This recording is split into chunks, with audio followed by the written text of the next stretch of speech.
Salam tout le monde, salam, c'est Yacine, j'espère que vous allez bien. Alors, aujourd'hui, je vais vous parler de la Shahada, de la fameuse attestation de foi. Alors, nous allons voir qu'il y a une attestation, même peut-être deux, enfin je ne sais pas trop si on peut dire deux ou pas, mais en tout cas qu'il y a possibilité d'attester de manière coranique, et l'attestation qu'on vous fait faire aujourd'hui n'est absolument pas coranique. Dieu n'a jamais demandé de double attestation. Nous allons le voir dans cette vidéo. Alors, l'attestation coranique. Alors, pour cela, j'ai pris deux passages, donc le 3,18 et le 6,19. Donc, nous allons voir, à travers ces deux versets, qu'est-ce qu'un musulman doit dire. Donc, la ilaha illallah, wahdahu la sharika lah, tout le monde connaît cette fameuse formule. Personnellement, je l'approuve, voilà, parce qu'on te dit, il n'y a de Dieu que Dieu, et je me désavoue de tout ce que vous lui associez. Nous allons voir que c'est coranique, mais d'abord nous allons parler du 3,18, de la sourate 3, le verset 18. Bismillah ar-Rahman ar-Rahim, a'udhu billahi minash shaitanir rajim. Donc le 3,18. Dieu témoigne qu'il n'y a de divinité que lui, ainsi que les anges et les doués de science, opérant avec équité. Il n'y a de divinité que lui, l'honorable, le sage. Donc, nous voyons bien que Allah il témoigne, donc il shahid. Vous voyez, je vous ai mis l'arabe en noir. Dieu témoigne, donc il shahid, qu'il n'y a de divinité que lui. La ilaha illa huwa. D'accord? Ainsi que les anges et les doués de science, opérant avec équité. Il n'y a de divinité que lui, l'honorable, le sage. Donc, normalement, si vous êtes doué de science ou d'intelligence, ça dépend comment c'est traduit selon les traductions. Donc, normalement, si vous êtes doué d'intelligence, vous devez dire ceci. La ilaha illa huwa. Et non pas ce qu'on vous dit de dire d'habitude avec la présence du prophète. Mais nous allons y venir après ça, vous en faites pas, nous allons y venir en fin de vidéo. Le 6,19, maintenant la sourate 6, le verset 19, dit: Qu'y a-t-il de plus grand en fait de témoignage? Donc on parle bien de Akbaru Shahadatan. D'accord? Qu'il y a-t-il de plus grand en fait de témoignage? Donc il n'y a rien au-dessus de ce témoignage-là. Il n'y a rien. C'est vraiment rien. Dit: Dieu est témoin entre moi et vous. Ce Coran m'a été révélé pour que je vous avertisse par lui, ainsi que tous ceux qui l'atteindra. Allez vous témoigner qu'il n'y a d'autre divinité avec Dieu. Dit: Je ne témoigne pas. La Ashadu. Dit: Il n'y a que lui, divinité unique, je suis innocent de ce que vous lui associez. Et en arabe, il est dit: Innama huwa illahun wahidun wa innani bari'un mimma tushrikuna. D'accord? Il n'y a que lui, divinité unique, je suis innocent de ce que vous lui associez. Encore une fois, il n'y a pas le prophète. Il n'y a pas le prophète. On ne nous demande jamais d'attester d'un messager ou d'un prophète. De toute façon, c'est clairement dit dans le Coran, nous ne devons pas faire de distinction entre eux.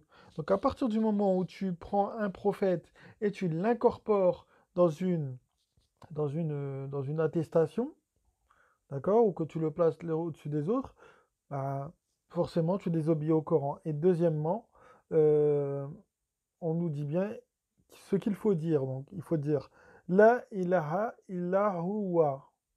Ou alors, si on vous demande d'attester d'autre chose, vous dites non, je n'atteste pas, et vous dites Innama huwa ilahun wahidun wa innani bari'un mimma tushrikuna.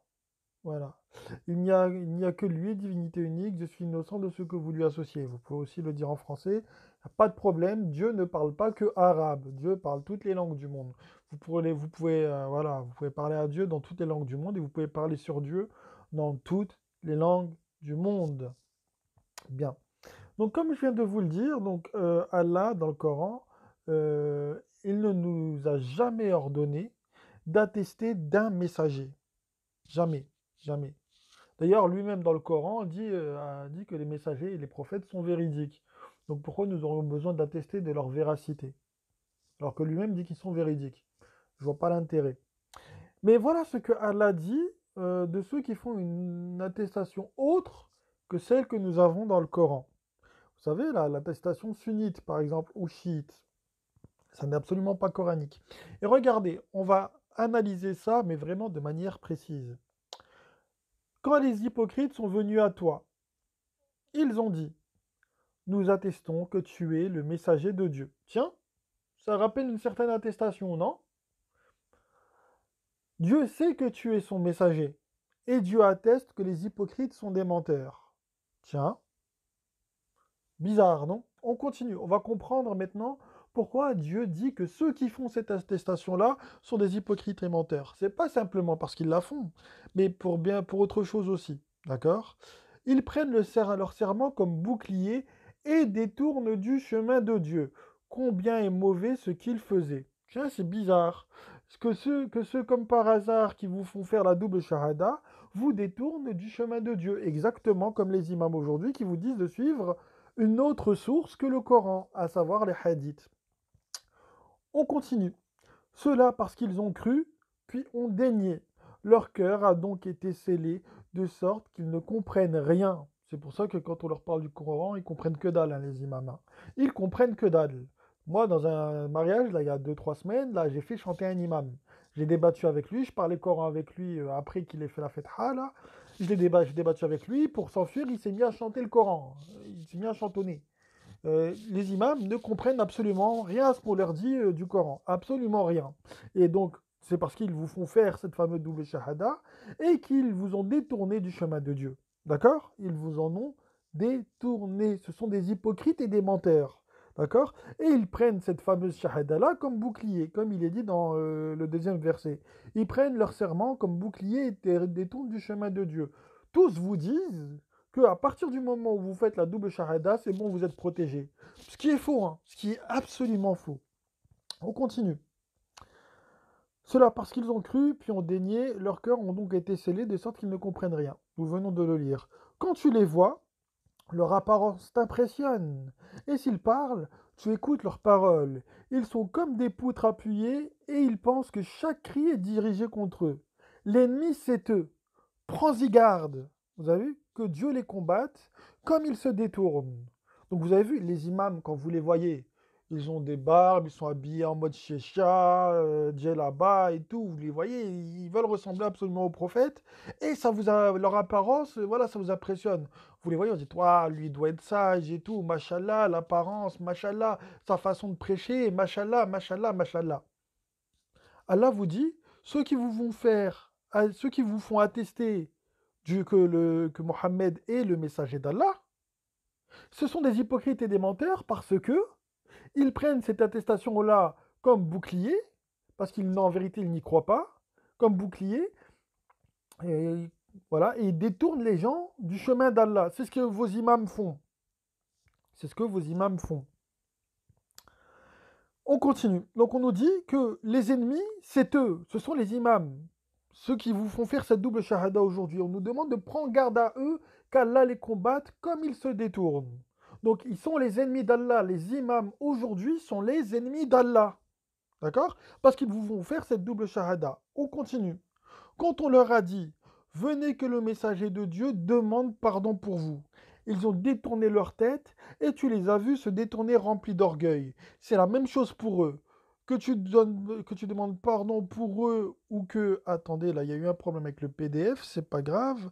Alors, que tu demandes pardon... alors, c'est ça, c'est le 63.6. Alors, voilà. C'est la même chose pour eux, que tu demandes pardon pour eux ou que tu ne demandes pas, Dieu ne les pardonnera jamais. Dieu ne guide pas les gens dépravés. Voilà, c'est comme ça que ça finit. Donc, résumé. 1. Allah les qualifie d'hypocrites et de menteurs. Pourquoi? Parce qu'ils disent quelque chose, un, que Dieu sait, donc ils n'ont pas besoin de le dire normalement, et deux, ils prennent ce serment comme bouclier, comme si en faisant ce serment-là, ça allait les protéger de l'enfer, malgré qu'ils ne croient pas. Malgré qu'ils ne croient pas. Ensuite, ils détournent les gens du chemin de Dieu. Ils vont tous vous dire, non, mais les hadiths, les hadiths, les hadiths, les hadiths. Je vous ai montré un prêche la dernière fois, il n'y avait que des hadiths. Je vais vous en montrer d'autres. Hein. Je vais vous en montrer d'autres. Donc, ils détournent du chemin de Dieu. Un, ils prennent le fait d'attester du messager comme étant une protection. 2, ils vous détournent du chemin de Dieu. 3, ils ont cru, ils croyaient, mais après ils ont dénié. Ils ont dénié. La preuve, je pense que vous demandez à tout le monde. Au début, ils croyaient au Coran seul. D'accord? Ils prenaient que le Coran comme source. Et après, quand ils ont commencé à se mettre dans le djinn, ils ont commencé à regarder des hadiths. Donc au début, ils ont cru. Et après, ils sont partis dans le shirk, dans ce qu'il y a de pire en matière de dénégation. Bien. Quand tu les vois, donc leur apparence t'impressionne. Les beaux vêtements, les beaux habits, la belle barbe, la djellaba, le chien sur la tête, etc. Quand ils parlent, d'accord? Et s'ils parlent, tu écoutes leurs paroles. Donc, ils sont quand même assez éloquents.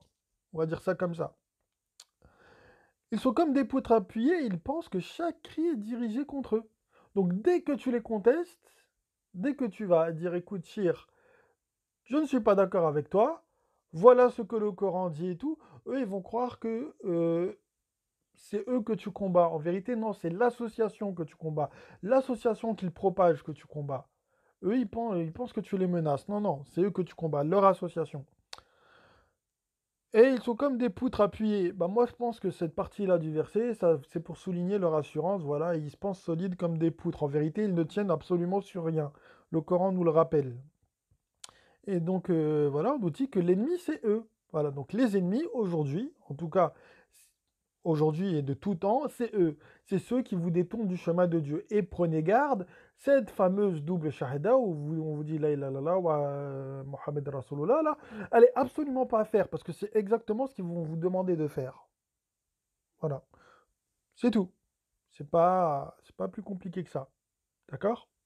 Bien, par contre, je crois que je dois avoir un problème avec mon PDF là, parce que ça m'a pas pris l'entièreté du PDF. C'est bizarre. Je sais pas. Si quelqu'un a un convertisseur PDF à me proposer, qu'il me le mette en commentaire, s'il vous plaît, parce que là, mon convertisseur PDF, des fois, il fait n'importe quoi. Des fois, il mélange des lettres, et là, il a pas tout pris ce que j'ai mis.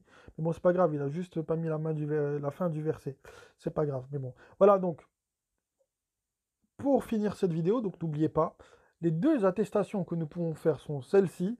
La ilaha illa huwa, et il n'y a de divinité que lui, Allah, ou alors, innama huwa ilahun wahidun wa innani bariyun mimma tushrikuna. Il n'y a que lui, divinité unique, je suis innocent de ce que vous lui associez.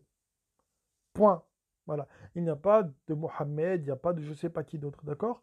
Il n'y a que ça. Ou alors vous dites, la ilaha, pardon. Euh, zut, il a oublié.